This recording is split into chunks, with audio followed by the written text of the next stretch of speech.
What's up, lovely people?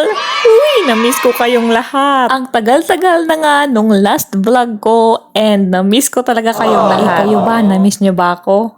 Na-miss nyo ba ang mommy love nyo? Sa mga nakamiss sa akin, I miss you too. And sa wala naman, okay lang. Okay, bye.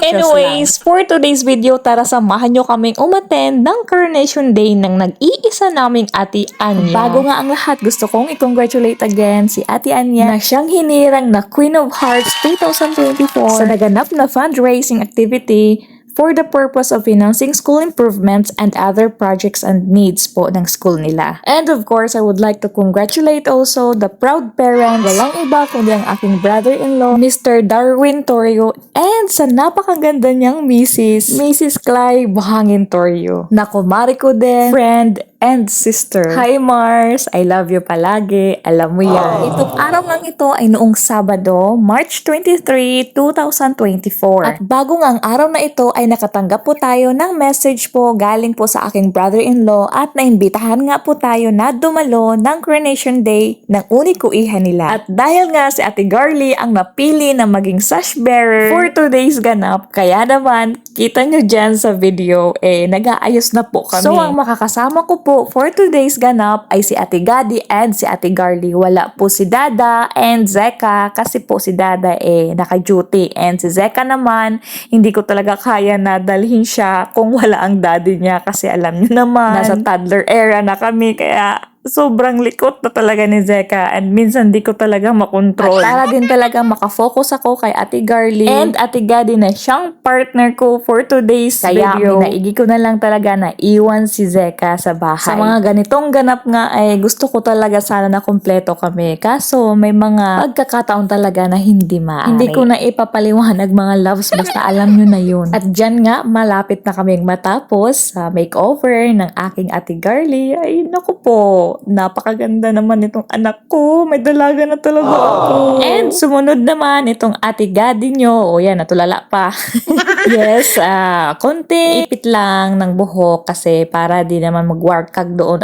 Kasi malikot din tong si Ate Gadi nyo. So yan, simple lang kasi audience lang naman kami ni Ate Gadi doon. And yan, konting pasilip sa look ni Ate Garly for today's ganap. Yan, sa Ate Gadi din. Pakrop-krop ang mata. At yun nga, pumaroon na din kami kaagad sa venue kasi nga itong si Ate Garly kanina pa nangungulit talaga sa akin na, Mommy, ba't tagal-tagal mo naman? Baka balay tayo. And natutuwa naman ako kasi yung anak ko alam na niya na dapat time is time. Kumbaga nakikita ko na responsable talaga siya na dalhin yung oras niya o i-manage yung oras niya. Kung ano talaga yung oras na dapat andoon na kami, dapat andoon na kami. Kaya naman, si Mommy Love nyo, yan. Simple lang din ang look na nagawa natin kasi nga nagdadali na tayo.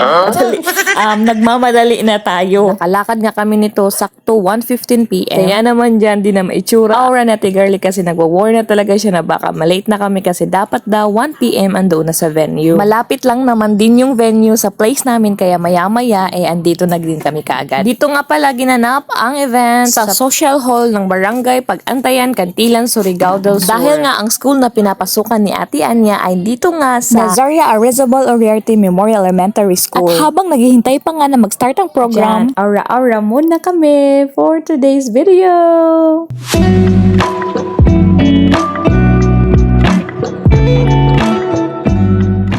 Natawang ako dyan sa pag-check ko nitong video kasi naman yung bata sa likod. Kita nyo naman si Gadi. Yan, game na game. Ang bibong-bibo. Samantalang itong Ate Garly niya, hindi pa nga nag-uumpisa yung program yan. Bagot na, bored na, yun, ganun.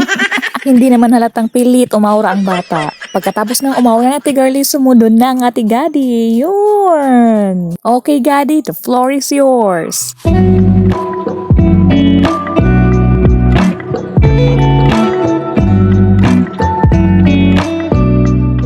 Naku, baka maligalig naman itong batang ito. Tapos natulala bigla, yun.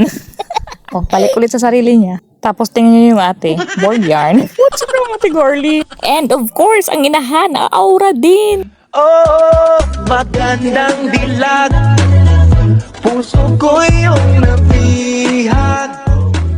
Sharing! Feel naman din ng inahan. Okay. Outfit check. Naka-jumpsuit nga lang tayo dyan and naka-white shoes. Bagay ba mga loves? And yung sling bag na galing sa brother ko. 2 years ago, regalo niya to sa akin yung New Year. Thanks ulit Kuya Ipoy. And thank you in advance sa susunod pa na mga regalo na marireceive ni ate. And maya-maya nga ay dumating na ang aming queen. Kasama ang kanyang gwapong papa and napakagandang mama. Na di talaga may pagkakaila manang-mana si Ate Anya. Oh my goodness, ang ganda-ganda naman ng aming queen. Okay, aura muna.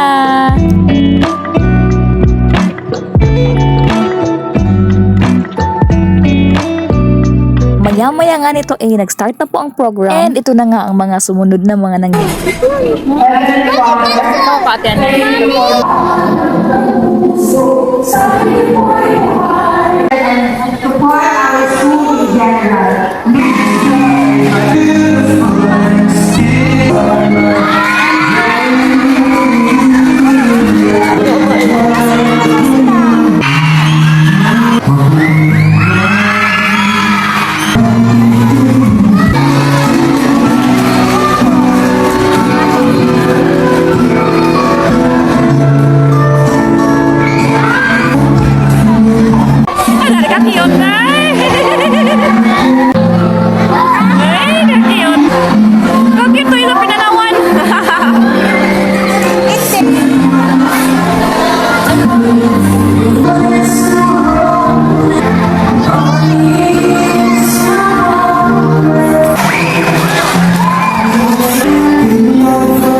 One vlogger.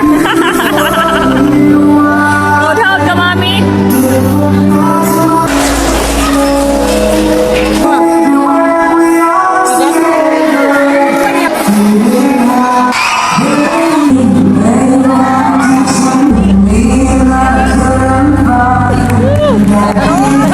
Uy, kaporma. Ay!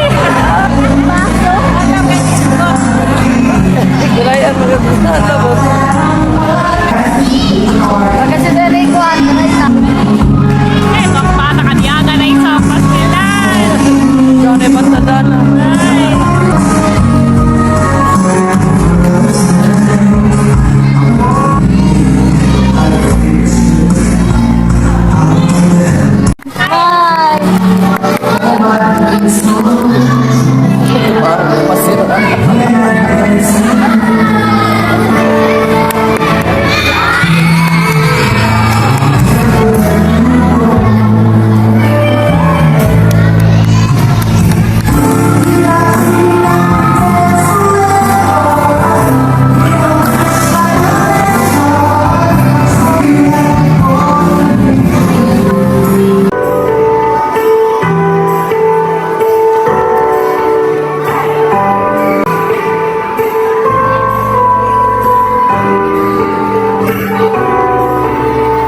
Matapos nga mapinang sasya, napansin ko tong isa dito, wala na talaga, bagot na, pati mga kasama niya. Naku po, ang cute naman itong mga batang ito, ang cute. Nilang tignan na bored na. Pagkatapos nga ng pinning of sash, andyan na, nag-turn over na ang dating queen sa bagong queen na hinira ngayong 2024. Congratulations again, Ate Anya! At kasama nga pala namin ang mga lolas, both sides, mga pinsan ni Mars Clyde para sumuporta sa naganap na activity. And yan ang mga lola ang nagbigay ng bouquet kay Ate Anya. Ang sweet-sweet. At maya-maya nga, dito na si Ate Garly. Umupo na sa tabi namin. Ay naku anak, apaka mainipin mo talaga. Wala na din daw kasi siyang kasama doon sa phone. Lahat ng kasama niya doon, umupo na din sa tabi ng mga mama nila. And sa mga oras kang ito, katabi ko ang aking napakagandang mother-in-law. Hi ma! Nakipagkulitan nga lang kami dyan kay Uwa. Dahil na-miss talaga namin siya. Stay beautiful lang palagi ma. Mahal na mahal ka namin ng mga apo mo. Hindi pa tapos ang program pero mag-e-end na po tayo dito. Pero don't worry dahil pag di tayo na busy, upload ko yung part 2, Cherry. Pero seryoso, kung gusto nyo ng part 2, just let me know. Hanggang dito na lang mga loves. Thank you so much sa panonood. Ingat kayong lahat mga loves and see you on my next vlog. Bye-bye! Smile!